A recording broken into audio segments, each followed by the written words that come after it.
Hello, मैं doctor Pranav Mathur, doctor Mathur's dental innovation Kanpur से। और आज हम लोग बात करेंगे जिंजाइवल रिसेशन के बारे में।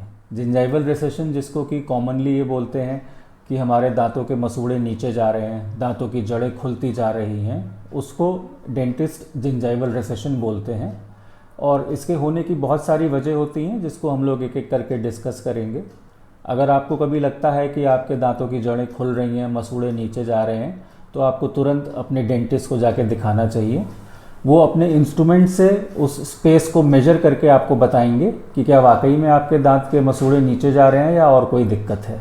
अगर आपके मसूड़े नीचे जा रहे हैं तो वहाँ पे आपको थोड़ा दर्द हो सकता है, ब्लीडिंग हो सकती है, मसूड़े में सूजन आ सकती है, और किसी किसी को बैड ब्रेथ भी आती है या मुंह से बदबू आती है। तो अब हम लोग डिस्कस करेंगे कि इसके क्या कारण हैं।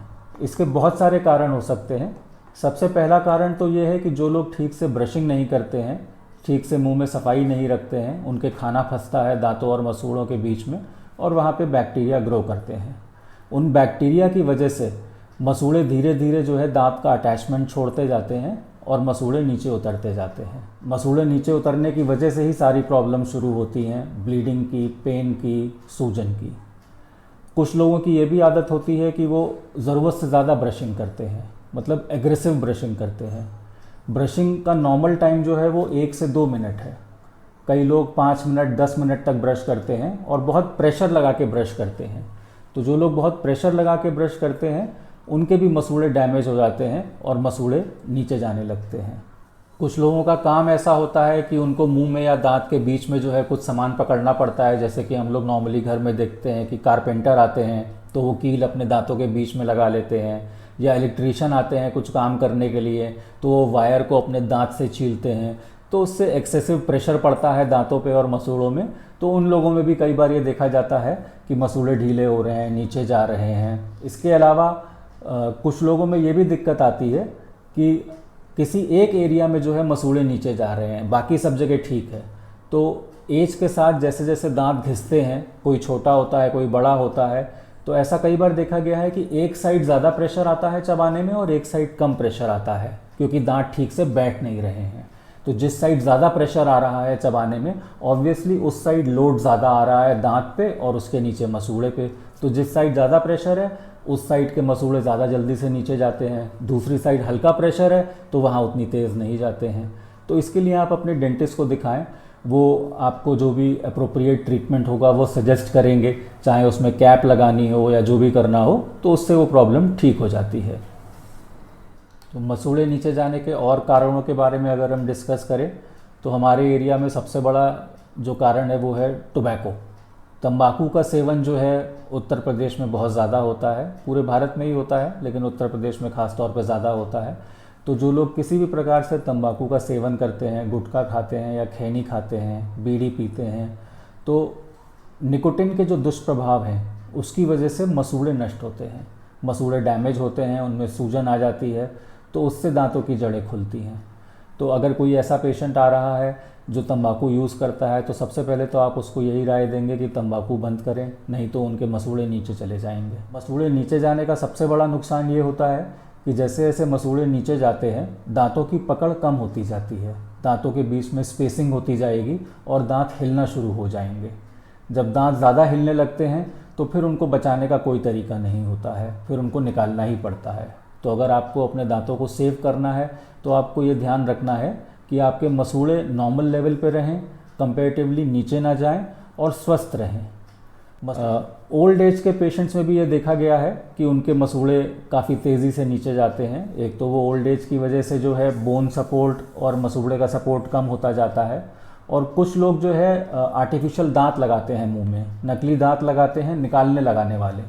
तो जो निकालने लगाने वाले दांत लगाते हैं, प्लेट वाले जिसको बोलते हैं या बत्तीसी बोलते हैं, तो वो जहाँ पे मसूड़े पर रेस्ट करती है प्लेट, वहाँ पे उस मसूड़े को वो कांस्टेंट प्रेशराइज करती रहती है। तो उस कांस्टेंट प्रेशर की वजह से भी जो है पेशेंट्स के मसूड़े नीचे जाने लगते हैं। तो इसीलिए हम लोग ये एडवाइस करते हैं कि जहाँ तक पॉसिबल हो निकालने लगाने वाले दांत नहीं लगवाने चाहिए और परमानेंट या फिक्स दांत लगवाने चाहिए, चाहे वो कैप हो, ब्रिज हो, या अगर कैप ब्रिज लगना संभव ना हो तो इम्प्लांट सपोर्टेड दांत लगवाने चाहिए। उससे आपके मसूड़ों का नॉर्मल लेवल वही रहेगा, क्योंकि प्लेट वाले दांत पूरे टाइम दबाव डालेंगे तो आपके मसूड़े उससे डैमेज होंगे। कुछ फीमेल्स में भी ये देखा गया है कि उनके मसूड़े नीचे ज़्यादा जाते हैं। जो प्रेग्नेंट फीमेल्स हैं उसमें एक ये कॉमन साइड इफ़ेक्ट होता है, इसको प्रेगनेंसी जिंजिवाइटिस बोलते हैं, कि प्रेगनेंसी में जब हार्मोनल चेंजेस होते हैं तो उसकी वजह से मसूड़ों में सूजन आती है और ब्लीडिंग होती है। तो प्रेगनेंसी के दौरान मसूड़ों में सूजन आ जाती है तो उसमें आप नॉर्मल क्लीनिंग करवा सकते हैं डेंटिस्ट से। बाकी ये दिक्कत जो है कुछ समय में अपने आप ठीक हो जाती है। जब प्रेगनेंसी ओवर हो जाती है तो उसके बाद हार्मोनल चेंजेस वापस नॉर्मल हो जाते हैं और ये सूजन अपने आप ख़त्म हो जाती है। छोटे बच्चों में भी देखा गया है कि उनके मसूड़ों में भी चेंजेस आ जाते हैं। जिन बच्चों के दांत टेढ़े मेढ़े हैं उसमें जब वो ब्रश करते हैं तो सिर्फ जो आगे दांत हैं वही ब्रश हो पाते हैं, जो दांत पीछे हैं या टेढ़े हैं, आड़े तिरछे हैं, उन पे ब्रश पहुंच नहीं पाता है, तो उसकी वजह से वहाँ गंदगी हमेशा जमा रहती है। तो उसमें भी जो है मसूड़ों में ये प्रॉब्लम आती है कि स्वेलिंग आ रही है, मसूड़े ढीले पड़ रहे हैं। या जिन बच्चों के दांत टेढ़े हैं और उन्होंने ब्रेसेस लगवा लिए हैं, ब्रेसेस के बाद भी किसी किसी बच्चे में ऐसा देखने को मिलता है कि किसी पर्टिकुलर दांत में मसूड़ा नीचे जा रहा है, क्योंकि जब हम दांत पे प्रेशर लगाते हैं उसको मूव कराने के लिए तो उस प्रेशर के रिस्पॉन्स में वो मसूड़ा जो है चेंज होता है। तो उसमें कोई ऐसी चिंता की बात नहीं है, जब वो ट्रीटमेंट ओवर होगा तो वो मसूड़ा और दांत अपने आप नॉर्मल हो जाएगा। कुछ लोगों में विटामिन डिफिशिएंसी भी पाई जाती है, जैसे कि हमें पता है कि मुंह में और मसूड़े में विटामिन सी का बहुत रोल है और विटामिन बी का। तो बी कॉम्प्लेक्स और सी की अगर कमी है तो भी आपके मसूड़े जो है सूज जाते हैं या दर्द करते हैं। तो अगर आपको ऐसी दिक्कत आ रही है तो आप अपने डेंटिस्ट को दिखाएं, वो आपको विटामिन बी कॉम्प्लेक्स और सी लिखेंगे। अब बात करें इसके मैनेजमेंट की, कि अगर आपके मसूड़े नीचे जा रहे हैं, ढीले हो रहे हैं, स्पेसिंग हो रही है तो क्या करना चाहिए। तो उसमें आपको सीधे अपने डेंटिस्ट के पास जाना चाहिए। सबसे पहले वो उसका कारण पता करेंगे कि किस वजह से जो है आपके मसूड़े नीचे जा रहे हैं। वो जिस भी वजह से जा रहे होंगे वो उसका मैनेजमेंट करेंगे। शुरुआत में नॉर्मली दवाएं दी जाती हैं ताकि अगर कोई विटामिन डेफिशिएंसी हो, कोई इन्फेक्शन हो या कुछ भी प्रॉब्लम हो तो उससे ठीक हो जाए। उसके बाद उसके बहुत तरह के ट्रीटमेंट होते हैं। किसी किसी केस में जब बहुत एडवांस हो जाता है तो वहाँ सर्जरी भी करनी पड़ती है, लेकिन ज़्यादातर केसेस में जो मसूड़े नीचे जा रहे हैं वो ठीक हो जाते हैं। हाँ, अगर ओल्ड एज है तो उसका हम लोग ज़्यादा कुछ नहीं कर सकते हैं। हम मसूड़े नीचे जाने को रोक नहीं सकते हैं, बस उसकी स्पीड कम कर सकते हैं कि अगर प्रॉपर मैनेज करें, सफाई अच्छी रखें तो मसूड़े धीरे धीरे नीचे जाएंगे। अगर हम इन सब बातों का ध्यान रखते हैं तो हमारे दांत और मसूड़े हेल्दी रहेंगे।